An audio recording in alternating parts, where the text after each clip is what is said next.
Hello, I hope you're having a wonderful day, and today we're going to talk about a steady glow up.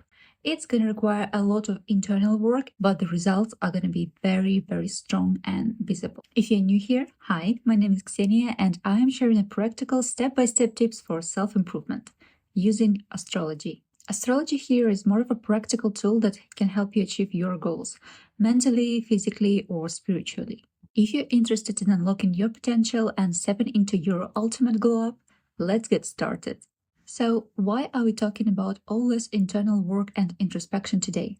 Because astrologically, we are diving into a big retrograde season, meaning that both Venus and Mercury are going to be retrograde this March. Before diving into the tips, let's break down what each planet can help you with. So, Venus is about money, relationship, beauty procedures, change of style, things like that.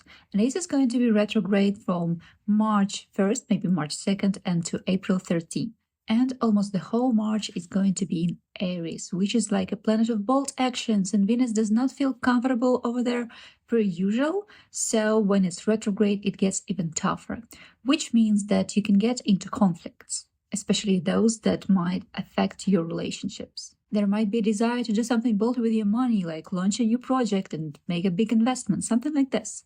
Maybe buy something new for your house, something beautiful that you like right now. But because Venus is retrograde, you might regret buying art and things like that after, as well as being too bold in your relationship, and as well as just, investing your money into something that later on you're gonna either not find interesting or the whole scheme is going to be too risky. But it's a great time to reflect. And while we can generally say, yeah, just reflect on how you treat your money, about how you want others to perceive you physically, or how you want to be seen in the relationship. If you remember what was happening in your life back in March 2017, this is the exact time when Venus was retrograde in this area last time, then it might give you a hint. Otherwise, you think, it's a question for an astrologer. You'll have to dive into your birth chart. But you're going to feel those topics as soon as they're going to start just to pop up in your day-to-day life this March. Breaking down, during Venus retrograde, which is from March 1st to April 13th, please, no crazy money investments or just, some bold and unexpected actions with money. No radical change of styles, unless you plan this for a long, long time, like for months, and now you're finally ready to do that. And being, extra and phrasing your relationship. But it's a good time to rethink them. Also, during this period, a lot of people from your past can just pop up. Maybe your old connections or friends or maybe past lovers. And I'm not going to give you an advice whether you should get back with them or not. But just remember that this person showed up in your life once again so you can reevaluate something. As for Mercury, it's going to become retrograde for 3 weeks starting March 15, so we still have a couple of easy weeks before that. And generally, it also doesn't have a good reputation because of some disruption and Mercury topics that pop up. For example, if you've planned to travel, you might, lose your documents. There might be a lot of delays in schedules and a lot of tiny things that might go wrong. Also, you might get lost in translation and, the problems with communication is very, very general in this period. So mind that and do not get overly emotional about that because this is just Mercury retrograde. And most likely during this time period, you'll have to deal with the past just to have a better and clearer path in the future. Also, Mercury retrograde is great to fix things. So maybe think about some stuff that was broken.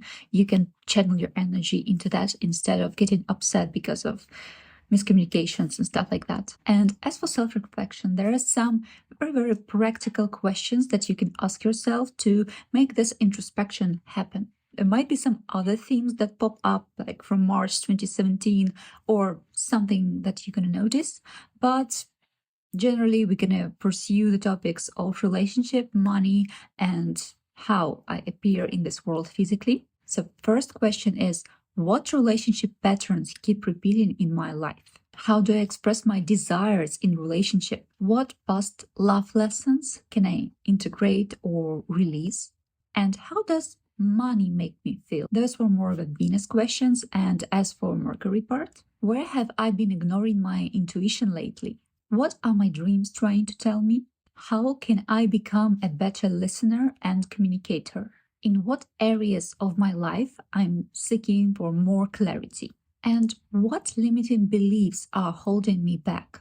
Another great tool is going to be visualization. You just need to take a moment, sit down, and try to picture what and how does your perfect life look like. You just close your eyes, think about it, trying to imagine it as detailed as possible. Where do you work? Are you working at all? Are you alone or do you have a partner? Do you have kids? What kind of activities do you do? How does your day look like? Do you wake up early? Do you go up late? Like, what do you do at all? What are your hobbies? And try to think about that, like very, very detailed, very, very precise picture, and then reflect. How does it make you feel? Maybe there are some things that you're thinking, okay, I really want to have a super rich husband, super rich partner who is going to support me in every way.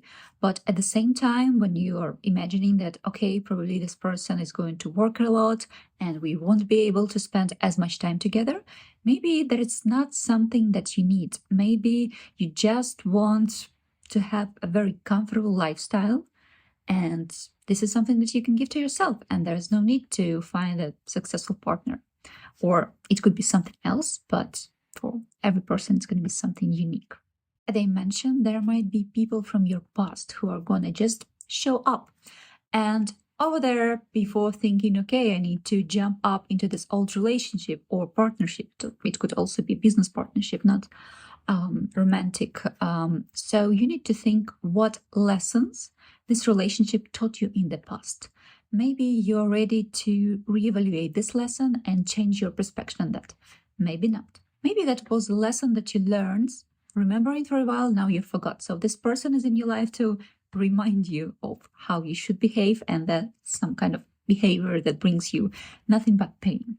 And as we are talking about glow up, which is going to be very focused on your internal work, on your inner self, a very good advice for this big retrograde period is going to be reducing this external noise so you can focus on your internal work. Meaning, maybe some people on social media that you follow and there is just too much of them. Maybe it's about limiting your screen time. Maybe it's having just 2 minutes a day when you sit down, close your eyes and thinking, what emotions do you have today? How are you processing them? Or maybe it's about spending a whole day in the nature, relaxing and having this deeper connection, but with the nature and the outside world instead of the technological part of it. These were the main things for your internal work. It doesn't sound like a lot, but once you're going to ask yourself those questions, once you're going to try to answer them, work with your values is actually something big and something very, very meaningful. And you won't, notice it right away, but subconsciously you're going to reevaluate and rethink lots of things. So it's definitely going to change how you're showing up in the outside world automatically. But as this channel is also focused on very practical step-by-step tips, I'm going to add a little list of other step-by-step solutions that you can do. Venus, as a planet who is both responsible for relationship and for money, is going to value very much if you're going to reassess and write down all of your expenses and sources of income to sort of understand how do you treat money. Because it's one thing when you say, no, I'm not spending too much money. But when you really break it down, you open your phone, you go through your transactions, you write everything down, the numbers might be really surprising. And if you're already doing it every month, well done. But now it's time to take a deeper look into that. I've been doing this money reassessment every month since probably I was 9 or 10, but still there are a lot of things to learn and a lot of things to improve in my system. Another one is organizing your financial documents. It can be invoices, and if you also add Mercury Retrograde, organize your documents in general. Your birth certificates, your diplomas, like your work contracts and stuff like this. Just put it in order. It might really, really improve this hard retrograde period where a lot of things from the outside world might go wrong. And just researching long-term financial strategies, also a good idea. Researching but not taking any actions, remember that. Journaling is probably my favorite advice for any glow up in any season because sometimes there are just too much thoughts in the head and it's good to dump them out. And I admire people who have diaries regularly. I used to have this diary, like 5-year one, where every day you have this one questions and you have to answer those. Like same question, how was your day today? Or for example, what do you regret now? Or what you're looking forward to? And seeing my replies from 2020 and 2025 sounds like an absolutely different person. As for the beauty globe tips advice, maybe revisit and rethink some routines that you already have. Maybe there was something that you used to do and you're not doing it anymore. It might be a good time to come back to that. But totally new procedures, it's something that's not really recommended, at least until Venus retrograde is over. And the same is true for your habits. You can see what habits do you have right now, what habits you've been trying to obtain for a very long time or in the past, and try to implement them once again. Or just plan to do that. Yeah, bold actions is not something that's going to bring you success 100% in this time, but it's just until April 13. We'll see how it's going to go after. Thank you so much. It's my second video on this channel, so I appreciate your support and comments, and thanks for watching till the end. See you soon.